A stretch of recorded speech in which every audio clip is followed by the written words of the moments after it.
대표님들 안녕하십니까, 모하비아 개런입니다. 오늘은 대표님들과 함께 요즘에 나온 신차죠, 기아 EV9에 대해서 한번 말씀을 드려보고자 합니다. 그리고 모하비 그리고 EV9이 어떤 의미를 가지고 있는지, 그리고 이 두 차량이 어떤 관계성을 가지고 있는지, 그리고 EV9이 정말 모하비의 후속작인지, 그리고 EV9이 모하비의 역할을 대신할 수 있을 것인지에 대해서도 말씀을 나눠보고자 합니다. 여러분들에게도 아마 궁금한 내용이 되실 것 같은데요, 소탈하게 제 이야기를 한번 나눠보고자 합니다. 첫 번째, 모하비의 후속작이 과연 EV9이 될 수 있을까라는 생각이에요. 근데 모하비 같은 경우는 지금 단종을 곧 예상을 하고 있고, 또 어차피 지금 같은 상황에서는 그 모하비 EV9 자체가 모하비의 형태, 그러니까 디자인을 갖추고 있기 때문에 모하비의 후속작이라고 볼 가능성이 좀 높다고 생각을 합니다. 그 중에 하나는 바로 이 깍두기 같은 디자인이죠. 네모난 디자인, 모하비만의 어떤 터프한 디자인을 갖추고 있다라는 점에서는 충분히 공감을 할 법합니다. 문제는 또 가격인데요. 모하비 풀옵션이 지금 약 6,500만원 정도에 형성이 되어 있고, EV9 같은 경우는 가격이 얼마나 될는지 모르겠지만 보조금을 50% 정도는 받으려면 8,500만원 미만이어야 됩니다. 그래서 8,000만원 초반 정도의 형성이 될 것 같고, 여기에 보조금 한 500만원 정도 받으면 7,500만원 정도에서 구입할 수 있지 않을까라고 생각을 하는데, 모하비 내연기관 대비 1,000만원 정도를 더 투자해서 전기차를 살 수 있다라고 한다면 생각보다 모하비 타시는 분들 중에서 넘어가시는 분들도 있으실 것 같아요. 게다가 GV80 같은 차량 같은 경우는 9천만원에서 거의 1억을 하는 차량이기 때문에 그쪽 사람들도 아마 EV9으로 좀 넘어가지 않을까라고 생각을 합니다. 전기차 자체는 이제 아래 플랫폼 자체가 굉장히 낮고, 또 엔진이 없기 때문에 일렬 공간, 센터페시아 공간이 굉장히 넓습니다. 그래서 훨씬 더 앞으로 일렬 시트가 전진할 수가 있죠. 그래서 실내 공간이 굉장히 넓습니다. 그리고 가운데 센터페시아 같은 부분도 굉장히 공간이 넓어서 공간 활용도는 굉장히 좋을 것 같아요.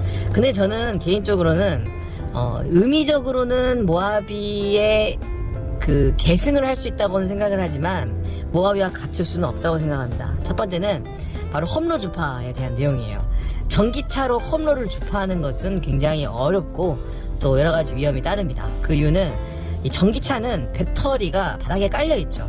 바닥에 깔려 있는 데다가 SUV의 형태만 가지고 있지 사실상 미니밴과 비교해도 큰 차이가 없을 정도로 착오가 낮습니다. 착오가 낮다는 것은 그만큼 오프로드 주행 성능이 떨어질 수밖에 없죠.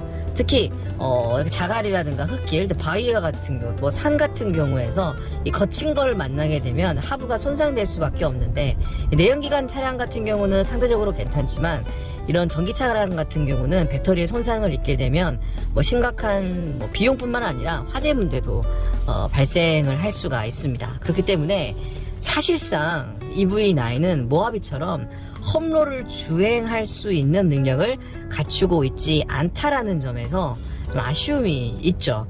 또 모하비에서 가지고 있는 그 로우 기어와 같은 그런 토크력을 느낄 수 있을런지는 모르겠지만 아무래도 모하비와 같은 견인력도 조금 의심이 되는 것은 사실입니다. 그리고 또 하나는 바로 주행이에요. 전기차는 이 주행거리가 굉장히 길다라고 생각할 수 있겠지만 아직까지도 롱레인지 차량 같은 기준으로 보면 500km가 채 되지 않습니다. 아마도 얼마 정도 되는 배터리가 들어갈는지는 모르겠는데 100kWh 정도 되는 그 전후로 되는 이런 배터리가 들어갈 수 있다고 하더라고요. 그런데 그렇게 되면은 최대 주행거리가 500km입니다. 500km라면은 모하비 풀 주유했을 때 정도보다 좀 안 되는 경우예요. 근데 여기서 또 하나 특징이 있습니다. 전기차는요, 시내 주행에서 훨씬 더 연비가 좋고 전비가 좋죠, 정확하게 말하면.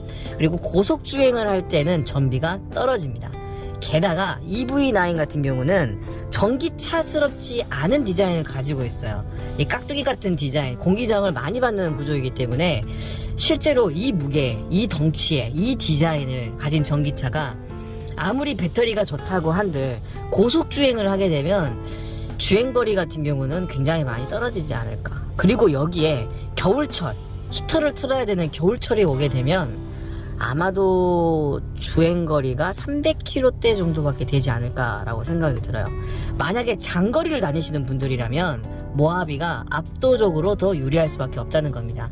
비록 모하비 기름을 많이 먹고 있기는 하지만 S2 엔진 정속주행 80에서 100 정도 하면 뭐 13, 4, 뭐 15까지도 너끈히 나오고요. 고속주행을 한다고 해도 뭐 고속에서는 10km 정도는 나오기 때문에 오히려 50리터 넣으면은 기름 50리터를 넣으면 500km를 달릴 수 있는 거죠. 물론 전비가 연료 비용에 대해서는 뭐 3분의 1 정도 저렴한 건 사실인데 한 번 주유 시 혹은 한 번 충전 시 갈 수 있는 이 총 주행 거리량이 또 의미가 나름 있습니다.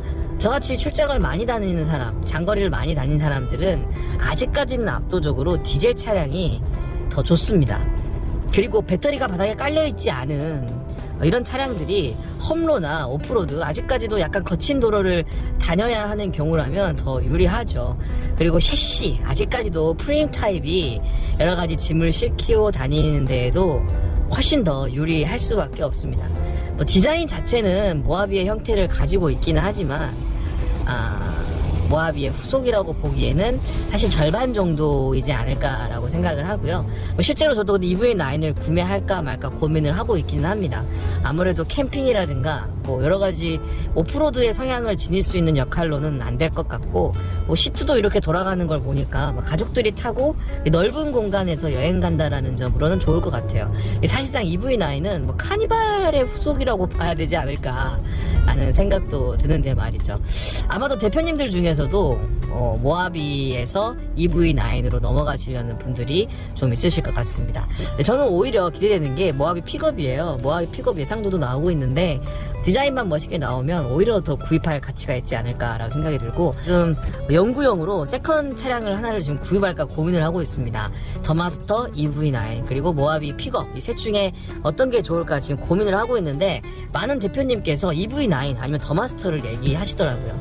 더마스터를 구입하는 게 EV9보다 가격은 뭐 훨씬 저렴하니까 더 나을 것 같기도 하고, 또 장기적인 관점에서는 이 모하비와 개론이라는 채널 자체가 모하비를 주력으로 하고 있기 때문에 어찌됐든 EV9은 모하비가 또 아니잖아요. 더마스터를 구입해야 될지 여러가지 좀 고민이 많은 것은 사실입니다. 네, 대표님, 지금까지 제가 모하비 그리고 EV9에 대해서 한번 비교를 해봤습니다. 정리해서 말씀드리면 형태 자체는 모하비의 자리를 가져오는 것은 맞지만 전기차이기 때문에 오프로드가 자유롭지 않다라는 거, 많은 짐을 실을 수가 없다라는 거. 두 번째, 한 번 주유 시, 한 번 충전 시 갈 수 있는 거리가 아직까지는 모하비가 중장거리에서는 압도적으로 더 유리하다라는 겁니다.